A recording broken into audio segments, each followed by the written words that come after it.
What's good, Washington fans? So some more scuttlebutt about the quarterback position here. So according to Albert Breer, Washington has called the Las Vegas Raiders to inquire about trading for Derek Carr. Now, we did hear the rumor that the Raiders wanted 2 first-round picks, and then they wanted to swap those picks for Deshaun Watson. I would not let them finesse us for Derek Carr for 2 first-rounders. I don't know what Chucky Gruden is thinking there, trying to finesse us out of 2 first-round picks. That was a rumor. I don't know how true that is, but if that's true, then they're crazy. But honestly, I like Derek Carr. I'm a Derek Carr fan. I think he gets a lot of hate. I think he gets a lot of unfair hate. He's very underappreciated. He is a 3-time Pro Bowler. He's durable. He's played in 16 games. He's only missed 2 games in his career. Now, he did break his leg in a playoff game, but that's not a regular season game. So in his career, he's only missed 2 games. He's played 16 out of 16 games in about 5 out of 7 years in his career. 3-time Pro Bowler, threw for 4,000 yards this past season, 27 touchdowns, 9 picks, had a great quarterback rating. I mean, he's a good quarterback. I just think he's underappreciated. I really do. If we could get him for, the only thing I would really give up for him, I would call him and say a 2nd-round pick, which they're probably going to hang up the phone because they do want a first. I think a first is good enough, in my opinion, but I don't know if John Gruden would accept that. If he doesn't, I would go as far as a 1st and a 6th or a 5th. And you got to think, you know, he beat Pat Mahomes last year. They were 8-8 with a terrible defense. They were bottom. Their defense was ranked bottom 10 in every category. They gave up 30 points a game, and Derek Carr had to basically carry that team. They were 6-3 at one point last year before they ended up going 8-8. So he would be an upgrade. Now, I do like Taylor Heineke. I do like Kyle Allen a little bit.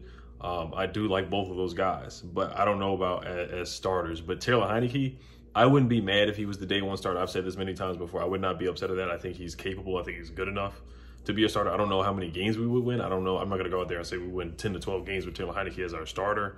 Depends on how you surround him. But Derek Carr has done some good things with less. Now, he did make Nelson Aguilar better because Nelson Aguilar struggled with the Eagles, and Nelson Aguilar gets with the Raiders, and he has a career year with about 800 receiving yards. You know, he had Darren Waller, who's really good. Josh Jacobs, a good running back. So he would come here with Logan Thomas, who, in my opinion, is starting to look like a tight end number 1. Terry McLaurin, you get some more help around Derek Carr. And we could have a really solid offense. Get another receiver once again, a free agency. Antonio Gibson is solid enough I think he's good enough in my opinion. And J.D. McKissic is a good 3rd down back. So personally, I like Derek Carr. I do. I like him a lot. Last year he played pretty well. He played pretty well. He was the highest graded quarterback. He was the 2nd highest graded quarterback on 3rd down behind Aaron Rodgers.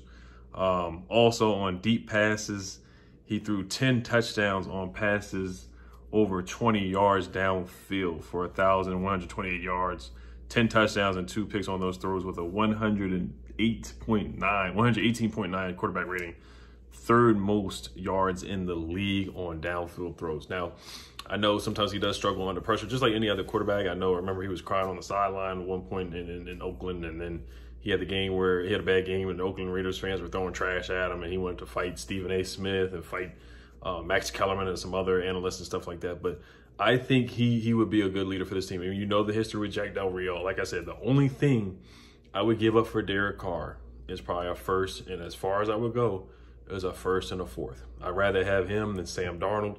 I'd rather have him than a lot of quarterbacks. I think he's a solid starter. If you look at his contract as well, it's a very affordable contract. Right now, he makes $19 million in 2020. Actually, in 2021, he makes $19,625,000. Then the year after, in 2022, is $19,877,000. So a cap hit of $22 million in 2021. And that's very affordable for a quarterback. You look at Dak Prescott, who's looking for about, what, $40 million per year, even more than that. Pat Mahomes is getting a big deal. Russell Wilson, you look at his contract. Even Kirk Cousins is making more money than that. So you look at Derek Carr. I like Derek Carr. I think he would really be good for this offense. He's very affordable. He's a free agent in 2023. So I'm leaning towards Derek Carr. If we can get a deal done, like I said, only 1st-round pick. Only a 1st-round pick. If not, then hey, it is what it is. Roll with Taylor Heineke. I'm not gung-ho. If we don't get Derek Carr, I don't think it's the end of the world. there's some other guys out there, or you could just wait until next year with free agency and the draft or whatever. But though that's what we're hearing from Albert Breer, that we have inquired. I think we've inquired about every single quarterback out there that's an option. So you guys let me know what you guys think. Would you go after Derek Carr or no? What would you give up for Derek Carr? I know a lot of people are down on Derek Carr. Like I said, you look at the numbers, you look at the way he played with a terrible defense from the Raiders, beating Pat Mahomes, starting off 6-3, was an MVP candidate in 2016 and played really, really well this year. 27 touchdowns, 9 picks, threw for 4,000 something yards. I think he's a good option. All right, y'all. Hail the football team. Peace.